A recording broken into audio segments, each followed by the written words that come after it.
오늘 함께 읽어볼 책은 프랑스의 소설가 오노레 드 발자크의 우아한 삶에 대하여입니다. 우아함은 거절이다 라는 가브리엘 샤넬이 남긴 유명한 말이 있죠.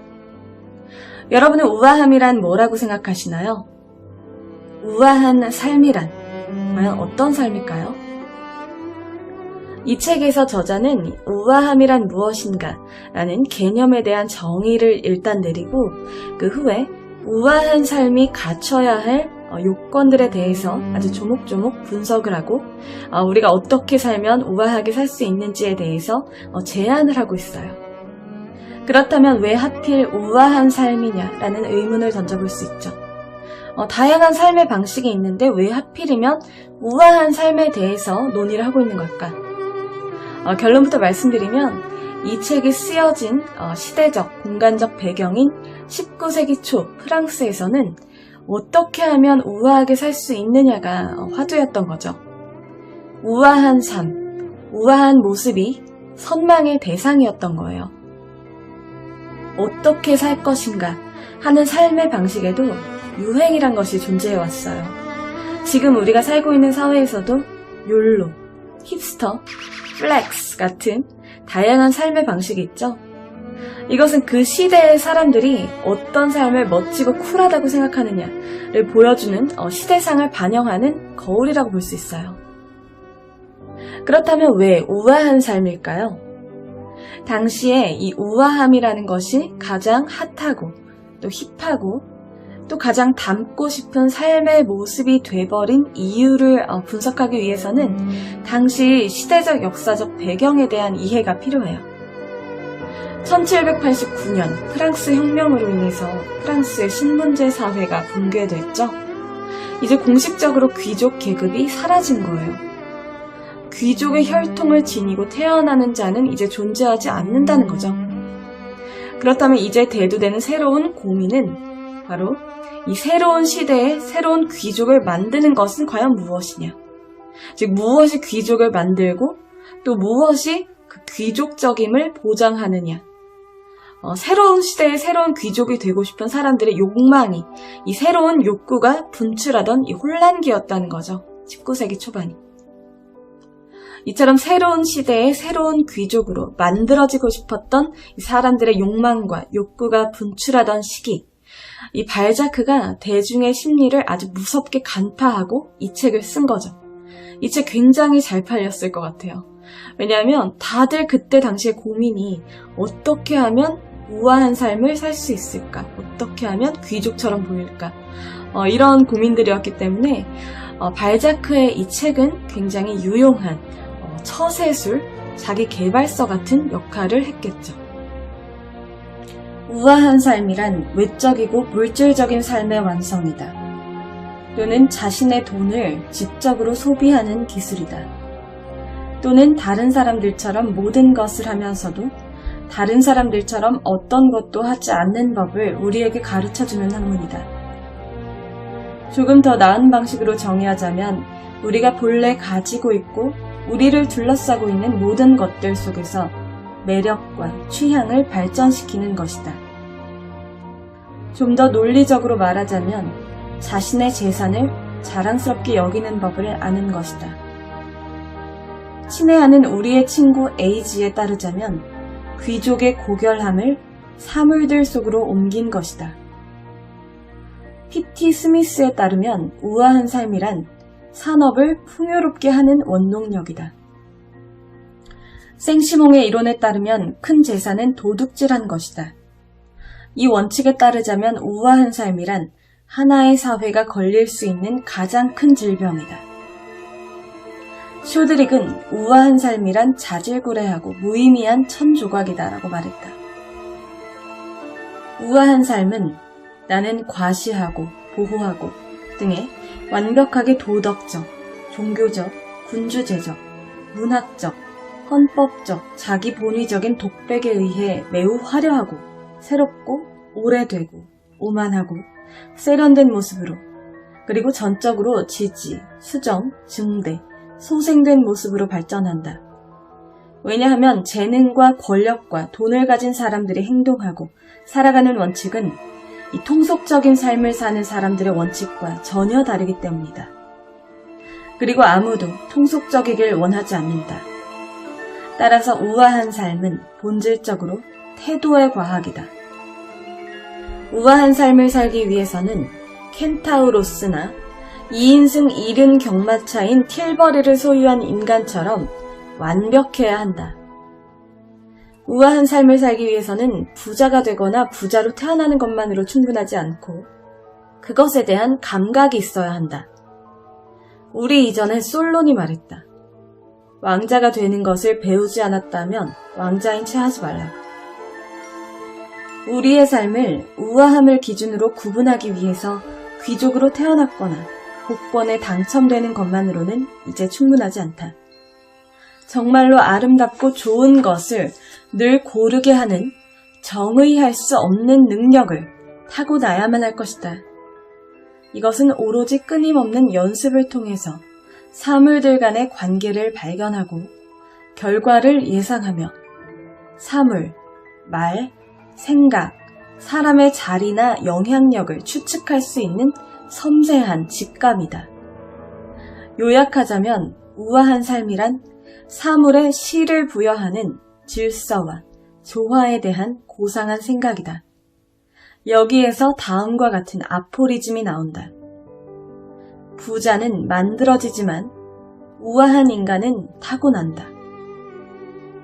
그와 같은 기반에 근거해서 높은 곳에서 내려다보면 우아한 삶이란 책에는 신문에서 사상가들이 빈정거리는 것처럼 일시적인 농담이나 의미 없는 말이 아니다. 반대로 우아한 삶이란 사회 구조의 가장 엄격한 추론에 기초를 두고 있다. 그것은 부를 즐길 줄 알고 지식으로 얻은 혜택에 유리하도록 그들의 신분 상승에 대해 용서를 구할 줄 아는 상류 사람들의 습관과 풍습이 아닐까? 이제 더 이상 유행과 패션의 일시적인 가르침을 경멸하거나 수용하는 데에 무관심할 수는 없다. 왜냐하면 정신은 물질도 움직일 수 있기 때문이다. 다시 말하면 한 인간의 정신은 그가 지팡이를 들고 있는 스타일로 짐작할 수 있다는 것이다. 구별은 일반적인 것이 되면 가치가 떨어지고 소멸한다. 그러나 그 소식을 분명히 알리는 책임을 맡고 있는 강력한 힘이 있으니 그것은 바로 여론이다. 그런데 유행과 패션은 의상 분야에 있어서의 여론이었을 뿐이다. 의상은 모든 상징 가운데 가장 강력한 것이므로 혁명 또한 유행과 패션의 문제, 비단을 짜던 사람들과 비단으로 짠 옷을 입던 사람들 사이의 논쟁이었다. 그러나 오늘날 유행과 패션은 더 이상 개인의 사치에 국한되지 않는다. 일반적인 진보의 목적이었던 생활의 소재들은 엄청나게 발전했다. 백과사전을 만드는 것만이 우리의 유일한 욕구는 아니다. 우리가 키우는 동물들의 생활도 우리의 광범위한 지식과 결부되어 있다. 이처럼 우아한 삶의 법칙들을 규정하면서 유행과 패션은 모든 예술을 아우른다.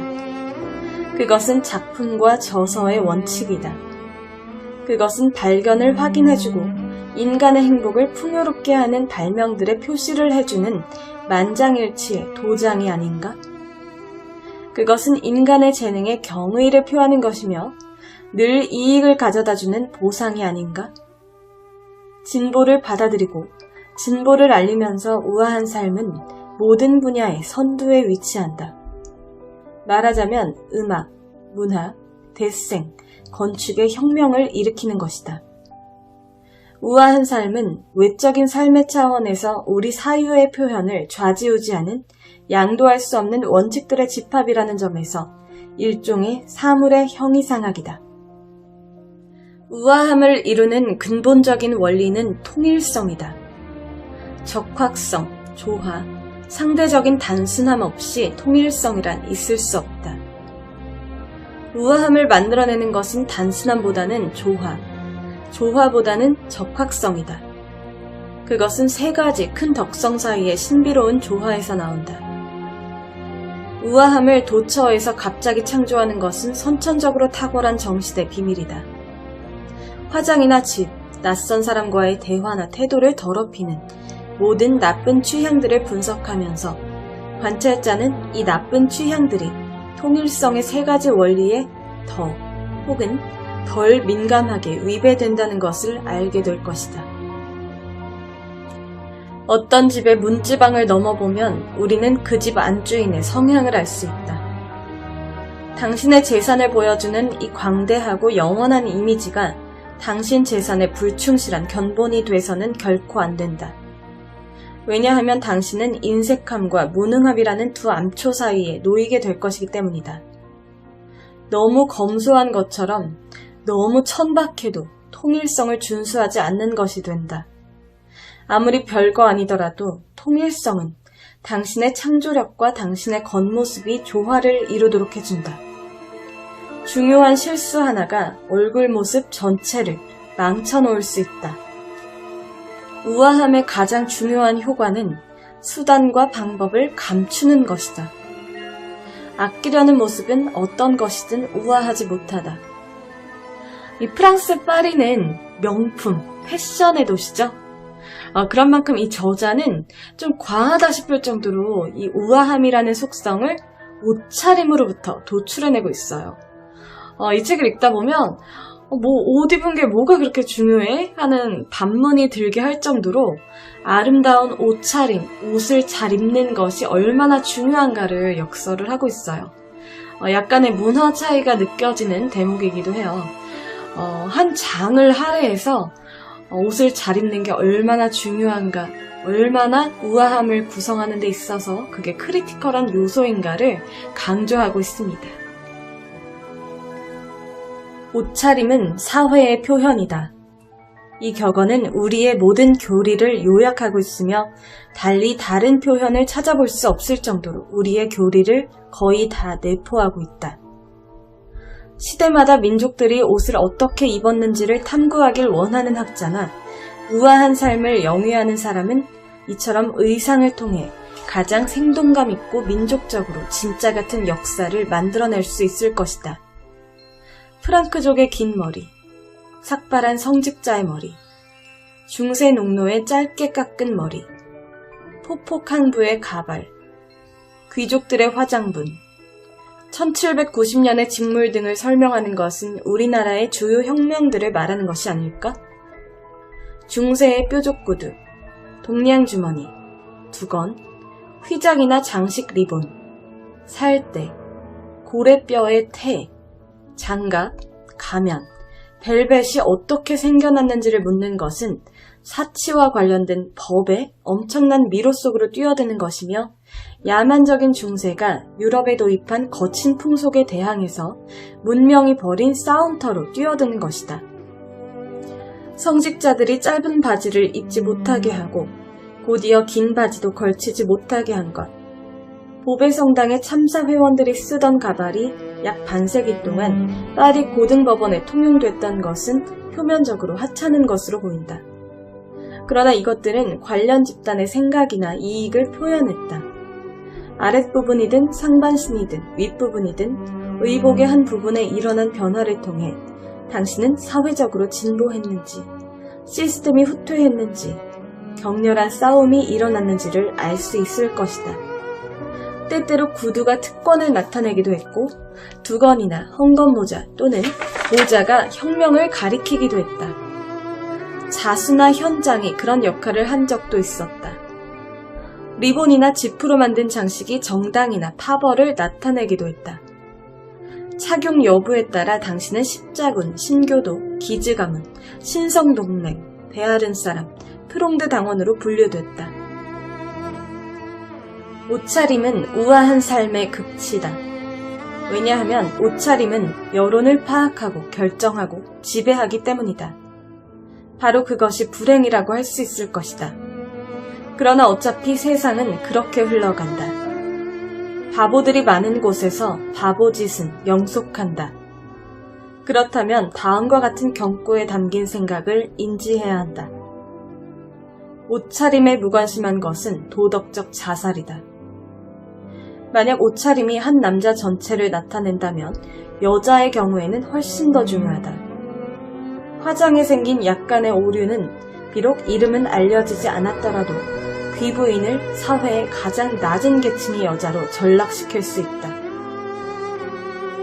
야만적인 사람은 옷으로 덮고 부자와 멍청한 사람은 옷으로 치장하고 우아한 사람은 옷을 입는다. 옷차림은 과학인 동시에 예술이며 습관인 동시에 감각이다. 사실 옷차림 속에 진지한 과학이 있음을 인식하지 못하는 40세 여자가 어디 있겠는가. 만약 당신이 옷을 걸치는데 익숙하지 않다면 당신은 옷에는 우아함이 존재한다고 고백하지는 못할 것이다. 궁정 드레스로 회색 작업복을 입는 것만큼 우스꽝스러운 일이 있을까?